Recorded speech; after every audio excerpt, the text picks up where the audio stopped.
नमस्कार, hello, Christina is here. आप कैसे हो? मेरा भारत महान. ಗಂಗಾ, ಯಮುನಾ ಮತ್ತು ಸರಸ್ವತಿ ನದಿಗಳ ಪವಿತ್ರ ಸಂಗಮವಾದ ತ್ರಿವೇಣಿ ಸಂಗಮಕ್ಕೆ ಭಾರತದಿಂದ ಮಾತ್ರವಲ್ಲ ಪ್ರಪಂಚದ ಮೂಲೆ ಮೂಲೆಗಳಿಂದ ಭಕ್ತರು ಆಗಮಿಸುತ್ತಿದ್ದಾರೆ. ರಷ್ಯಾದ ಭಕ್ತನೊಬ್ಬ ಸುದ್ದಿಗಾರರೊಂದಿಗೆ ಮಾತನಾಡುತ್ತಾ ಮೇರಾ ಭಾರತ್ ಮಹಾನ್ ಎಂದು ಕೂಡ ಘೋಷಣೆ ಕೂಗಿದ್ದಾನೆ. मेरा भारत महान. So I came from Russia, but I was flying from Vienna, from Austria, from Europe. I'm working and living in Europe. ಭಾರತವು ಒಂದು ದೊಡ್ಡ ದೇಶ. ನಾವು ಮೊದಲ ಬಾರಿಗೆ ಕುಂಭಮೇಳದಲ್ಲಿ ಭಾಗವಹಿಸಲಿದ್ದೇವೆ. ಇಲ್ಲಿ ನಾವು ನಿಜವಾದ ಭಾರತವನ್ನ ಕಂಡೆವು. ನಮ್ಮ ಜೀವನ ಸಾರ್ಥಕವಾಯಿತು ಎಂದು ಹೇಳಿಕೊಂಡಿದ್ದಾರೆ. ವಿಶ್ವದಲ್ಲಿ ನಿಜವಾದ ಶಕ್ತಿ ಭಾರತದಲ್ಲಿದೆ. ಈ ಪವಿತ್ರ ಸ್ಥಳದ ಜನರ ಕಂಪನದಿಂದಾಗಿ ನಾವು ನಡುಗಿದ್ದೇವೆ.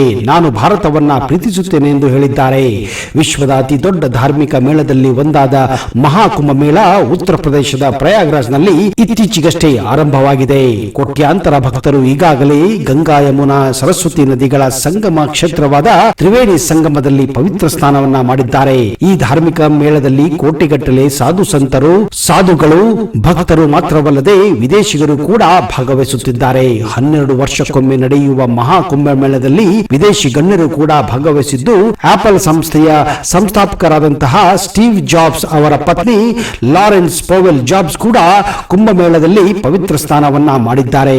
ಶೀತ ಚಳಿಗಾಲದ ಸಮಯದಲ್ಲಿ ಘನೀಕರಿಸಿರುವ ನೀರಿನ ಹೊರತಾಗಿಯೂ ವಿದೇಶಿ ಭಕ್ತರ ಗುಂಪು ಗಂಗಾ, ಯಮುನಾ ಮತ್ತು ಅತೀಂದ್ರಿಯ ಸರಸ್ವತಿ ನದಿಗಳ ಪವಿತ್ರ ಸಂಗಮವಾದ ತ್ರಿವೇಣಿ ಸಂಗಮದಲ್ಲಿ ಸ್ನಾನ ಮಾಡಿದ್ದಾರೆ.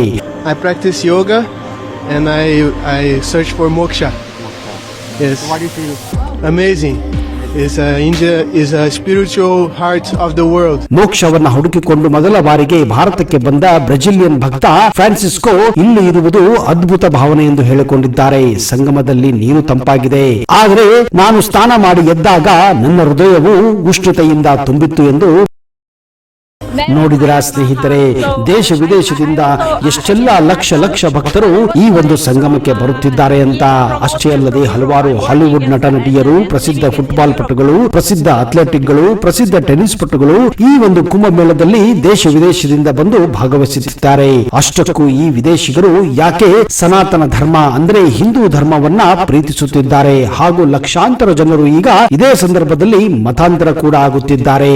ಯಾಕೆ ಈ ವಿಶ್ವದಲ್ಲಿ ಈಗ ಹಿಂದೂ ಧರ್ಮಕ್ಕೆ ಅಷ್ಟೊಂದು ಬೇಡಿಕೆ ಇದೆ ಅನ್ನುವುದನ್ನ ನೀವು ಗಮನಿಸಬೇಕೆಂದ್ರೆ ಈ ವಿಡಿಯೋನ ಸ್ಕಿಪ್ ಮಾಡದೆ ಕೊನೆವರೆಗೂ ನೋಡಿ.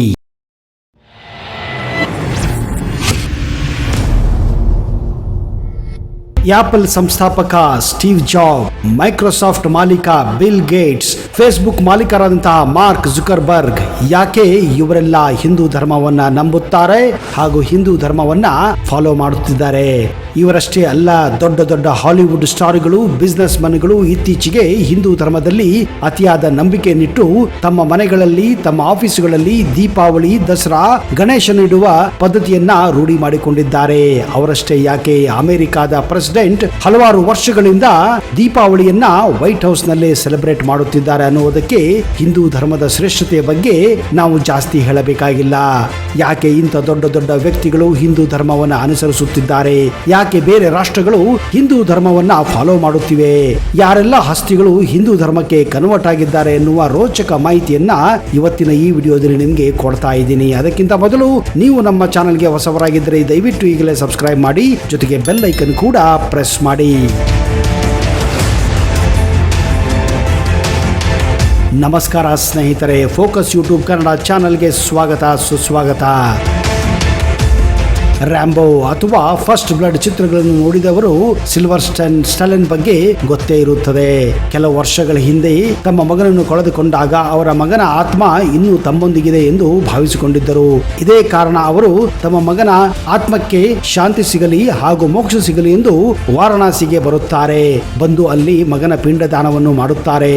ಆಗ ಅವರು ತಮ್ಮ ಆತ್ಮಕ್ಕೆ ಹಾಗೂ ತಮ್ಮ ಜೀವನಕ್ಕೆ ಹೊಸ ಜ್ಞಾನೋದಯ ಆಯಿತು ಎಂದು ನಂಬಿದ್ದಾರೆ. ಇದೇ ಕಾರಣ ಅವರು ಅಂದಿನಿಂದ ಹಿಂದೂ ಧರ್ಮವನ್ನ ತಮ್ಮ ಕ್ರೈಸ್ತ ಧರ್ಮದ ಜೊತೆಗೆ ಪಾಲಿಸಿಕೊಂಡು ಬರುತ್ತಿದ್ದಾರೆ. ಮಾರ್ಕ್ ಜುಕರ್ಬರ್ಗ್ ಇವರು ಯಾರಿಗೆ ತಾನೇ ಗೊತ್ತಿಲ್ಲ ಹೇಳಿ. ನೀವು ಬಳಸುತ್ತಿರುವಂತಹ ಫೇಸ್ಬುಕ್, ವಾಟ್ಸಪ್ ಹಾಗೂ ಇನ್ಸ್ಟಾಗ್ರಾಮ್ನ ಮಾಲೀಕರು. ತಮ್ಮ ಯೌವನದ ಜೀವನದಲ್ಲಿ ಅತಿಯಾಗಿ ಒಂದು ಸಾರಿ ಡಿಪ್ರೆಷನ್ಗೆ ಹೋದಾಗ ಅವರು ಆಪಲ್ ಮಾಲೀಕರಾದಂತಹ ಸ್ಟೀವ್ ಜಾಬ್ರನ್ನ ಭೇಟಿ ಕೊಡುತ್ತಾರೆ. ಅವರ ಸಲಹೆ ಮೇರೆಗೆ ಅವರು ಭಾರತದ ಉತ್ತರಾಖಂಡ್ನಲ್ಲಿರುವ ಕರೋಲಿಬಾಗ್ನಲ್ಲಿರುವ ಆಂಜನೇಯ ದೇವಸ್ಥಾನಕ್ಕೆ ಭೇಟಿ ಕೊಟ್ಟು ಅಲ್ಲಿ ಕೆಲ ಕಾಲ ಸೇವೆ ಮಾಡಿ ಉಳಿದುಕೊಳ್ಳುತ್ತಾರೆ. ಮಾರ್ಕ್ ಜುಕರ್ಬರ್ಗ್ ಅವರಿಗೆ ಆ ದೇವಸ್ಥಾನದಲ್ಲಿ ಜ್ಞಾನೋದಯ ಆಯಿತು ಎಂದು ನಂಬಿದ್ದಾರೆ. ಅಂದಿನಿಂದ ಅವರು ಹಿಂದೂ ಧರ್ಮದಲ್ಲಿ, ಹಿಂದೂ ದೇವತೆಗಳಲ್ಲಿ ಅತಿಯಾದ ನಂಬಿಕೆಯನ್ನಿಟ್ಟಿದ್ದಾರೆ. ಮುಂದೆ ಅವರು ಅಮೆರಿಕಕ್ಕೆ ಹೋಗಿ ಫೇಸ್ಬುಕ್ ಅನ್ನುವ ಕಂಪನಿಯನ್ನು ಪ್ರಾರಂಭ ಮಾಡುತ್ತಾರೆ. ಈಗ ಅವರು ವಿಶ್ವದಲ್ಲಿ ಒಬ್ಬ ಶ್ರೀಮಂತರ ಪಟ್ಟಿಯಲ್ಲಿದ್ದಾರೆ. ಈಗಲೂ ಕೂಡ ಮಾರ್ಕ್ ಜುಕರ್ಬರ್ಗ್ ತಮ್ಮ ಮನೆಗಳಲ್ಲಿ, ತಮ್ಮ ಆಫೀಸುಗಳಲ್ಲಿ ದಸರಾ, ದೀಪಾವಳಿ, ಗಣೇಶನ ಹಬ್ಬವನ್ನ ತಪ್ಪದೇ ಆಚರಿಸುತ್ತಾರೆ. ಅಷ್ಟೇ ಅಲ್ಲದೆ ಪ್ರತಿ ವರ್ಷ ಯಾರಿಗೂ ಗೊತ್ತಿಲ್ಲದ ಹಾಗೆ ಭಾರತಕ್ಕೆ ಬಂದು ಕರೋಲಿಬಾಗ್ ಆಂಜನೇಯ ದೇವಸ್ಥಾನಕ್ಕೆ ಭೇಟಿ ಕೊಡುತ್ತಾರೆ ಎನ್ನುವ ಮಾಹಿತಿ ಇತ್ತೀಚೆಗೆ ಬೆಳಕಿಗೆ ಬಂದಿದೆ. ಸ್ಟೀವ್ ಜಾಬ್ ನೀವು ಬಳಸುವಂತಹ ಆಪಲ್ ಫೋನುಗಳ ಜನಕ. ಸ್ಟೀವ್ ಜಾಬ್ ಕೂಡ ಹಿಂದೂ ಧರ್ಮದ ಮೇಲೆ ಅತ್ಯಂತ ಶ್ರದ್ಧೆಯನ್ನು ಹೊಂದಿದ್ದರು ಹಾಗೂ ಅತಿಯಾಗಿ ಪ್ರಭಾವಿತರಾಗಿದ್ದರು. ಸ್ಟೀವ್ ಜಾಬ್ ವಿವೇಕಾನಂದ ಅವರ ಭಾಷಣದಿಂದ ಪ್ರಭಾವಿತರಾಗಿ ಹಿಂದೂ ಧರ್ಮದ ಬಗ್ಗೆ ಹೆಚ್ಚಿನ ಮಾಹಿತಿಯನ್ನು ಪಡೆದುಕೊಂಡಿದ್ದರು. ಅವರು ಕೂಡ ಉತ್ತರಾಖಂಡದಲ್ಲಿರುವಂತಹ ಕರೋಲಿಬಾ ಆಂಜನೇಯ ದೇವಸ್ಥಾನಕ್ಕೆ ಭೇಟಿ ಕೊಡುತ್ತಿದ್ದರು. ಸ್ಟೀವ್ ಜಾಬ್ ಆಪಲ್ ಕಂಪನಿಯನ್ನು ಪ್ರಾರಂಭ ಮಾಡುವಕ್ಕಿಂತ ಮೊದಲು ಇಲ್ಲಿಗೆ ಭೇಟಿ ಕೊಟ್ಟಿದ್ದರು ಎಂದು ಇಲ್ಲಿನ ಆಚಾರ್ಯರು ಹಾಗೂ ಪೂಜಾರಿಗಳು ಹೇಳುತ್ತಾರೆ. ಅವರು ಕರೋಲಿಬಾ ಆಂಜನೇಯನ ದೇವಸ್ಥಾನಕ್ಕೆ ಪ್ರತಿ ವರ್ಷ ತಪ್ಪದೆ ಭೇಟಿ ಕೊಡುತ್ತಾರೆ. ಅದಲ್ಲದೆ ಅವರು ಅತಿಯಾಗಿ ಹನುಮಂತನನ್ನ ನಂಬಿದ್ದರು. ಇದೇ ಕಾರಣ ಅವರು ತಮ್ಮ ಜೇಬಿನಲ್ಲಿ ಸದಾ ಹನುಮಂತನ ಒಂದು ಚಿಕ್ಕ ಮೂರ್ತಿಯನ್ನು ಕೂಡ ಇಟ್ಟುಕೊಂಡಿದ್ದರು ಎಂದು ಹೇಳಲಾಗುತ್ತಿದೆ. ಜೂಲಿಯಾ ರಾಬರ್ಟ್ ಯಾರಿಗೆ ತಾನೇ ಗೊತ್ತಿಲ್ಲ ಹೇಳಿ. ಇವರು ಹಾಲಿವುಡ್ನ ಪ್ರಸಿದ್ಧ ನಟಿ ಹಾಗೂ ನಿರ್ಮಾಪಕಿ.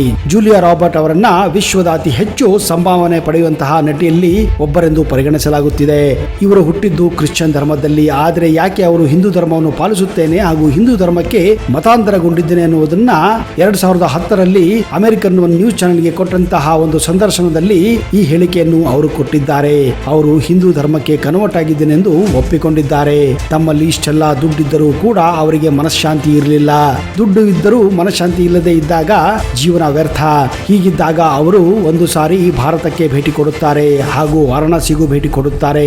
ಆಗ ವಾರಣಾಸಿಗೆ ಭೇಟಿ ಕೊಟ್ಟಾಗ ಅವರಿಗೆ ಆ ಪದ್ಧತಿಗಳು ಹಾಗೂ ಹಿಂದೂ ಧರ್ಮದ ಬಗ್ಗೆ ಹೆಚ್ಚಿನ ಮಾಹಿತಿ ಪಡೆದುಕೊಂಡಾಗ ಅವರಿಗೆ ಆ ಕಾಶಿ ವಿಶ್ವನಾಥನ ದರ್ಶನವಾಗುತ್ತದೆ. ಜೊತೆಗೆ ಅವರಿಗೆ ಅದೇ ಸಂದರ್ಭದಲ್ಲಿ ಜ್ಞಾನೋದಯವಾಗಿ ತಮ್ಮ ಜೀವನಕ್ಕೆ ಒಂದು ಹೊಸ ತಿರುವು ಕೊಟ್ಟಿತ್ತು ಎಂದು ಹೇಳಿಕೊಂಡಿದ್ದಾರೆ. ಅಂದಿನಿಂದ ಅವರು ಹಿಂದೂ ಧರ್ಮಕ್ಕೆ ಮತಾಂತರಗೊಂಡಿದ್ದೇನೆ ಎಂದು ಹೇಳಿಕೊಂಡಿದ್ದಾರೆ.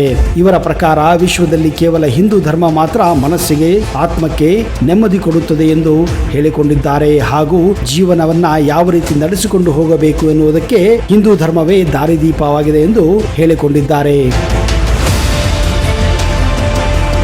ನೋಡಿದಿರಾ ಸ್ನೇಹಿತರೆ, ಯಾಕೆ ಬೇರೆ ಧರ್ಮದ ಜನರು, ಅದರಲ್ಲೂ ದೊಡ್ಡ ದೊಡ್ಡ ಸೆಲೆಬ್ರಿಟಿಗಳು ಹಿಂದೂ ಧರ್ಮಕ್ಕೆ ಪ್ರಭಾವಿತರಾಗುತ್ತಿದ್ದಾರೆ ಹಾಗೂ ಹಿಂದೂ ಧರ್ಮವನ್ನ ಅನುಸರಿಸುತ್ತಿದ್ದಾರೆ ಹಾಗೂ ಕೆಲವೊಬ್ಬರು ಈಗಾಗಲೇ ಮತಾಂತರಗೊಂಡಿದ್ದಾರೆ.